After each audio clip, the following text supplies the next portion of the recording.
Hi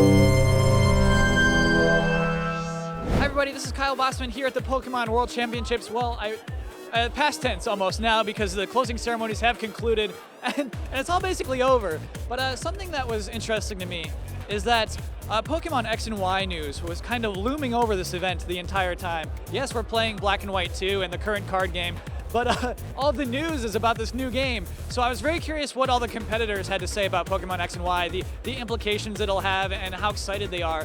So let's see what they had to say.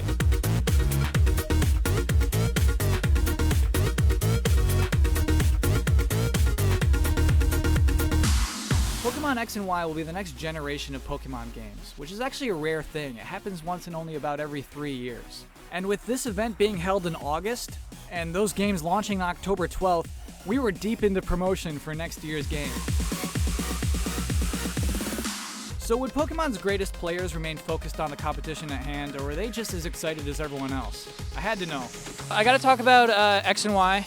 I understand where this whole tournament's happening right now, but some huge news just dropped. Are you up on all of it? Actually, I'd appreciate it if you didn't tell me anything, because I've been really trying my best to avoid all the info. I really want to experience like the fun of the game, like the game itself, how it was kind of like designed for the non-competitive gamer. Because I feel like when we're here, it's so much fun to play against like opponent and to put yourself kind of like mano a mano, just to kind of get inside your opponent's head and read them. And that's very fun. But I kind of want to relive like what originally hooked me on Pokemon, which is the game itself. I really like just playing the game and enjoying everything without really knowing anything beforehand. When they showed the Mega Kangaskhan, that was incredible. I went nuts too.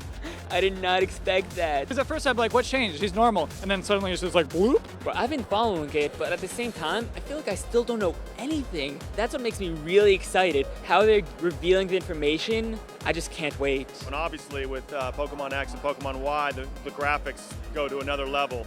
So we're going to have obviously a very vibrant sound as well as visual experience for that, which is going to be great. Just in terms of spectating, it'll be a huger thing. Oh yeah, definitely. I mean, you have a whole lot more to see, although it's already interesting for the crowd and for the people watching at home. It's just going to be even bigger. And then of course the trading card game is going to evolve as well to include some of these mechanics that we haven't announced yet, but so that'll be fun to watch as well.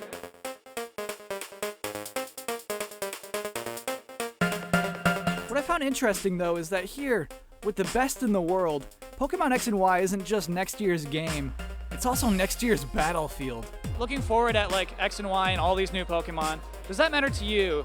Like, does any of that like affect how you think, oh, this is gonna change my game, how I'm playing next year? Like ever since I've been playing Pokemon, like every year like the rules change and new Pokemon come out and they just introduce new concepts. And it's always so exciting to see like what they're going to do. So I'm really interested in the Mega Pokemon actually and how they'll utilize that into the card game.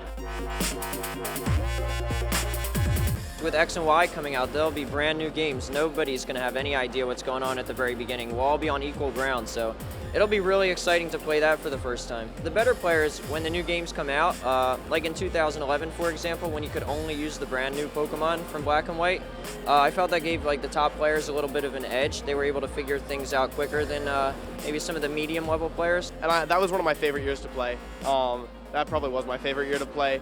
And that's a format where the players who can really outpredict the opponent have a bigger advantage, because with a limited pool of Pokemon, there aren't as many things that can just deal such massive damage. So what you're telling me is that Ray Rizzo will be back? Ray Rizzo will be back next year.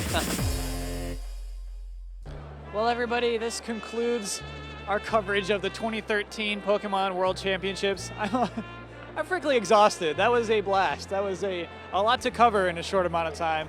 But yeah, Pokemon X and Y is now on everyone's radar. It's now time to think about that and how that's going to affect the games. Next year, this whole thing will be completely different. So yeah, I'm excited about that game. I'm excited to see how this community of competitors handle what the games throw at them.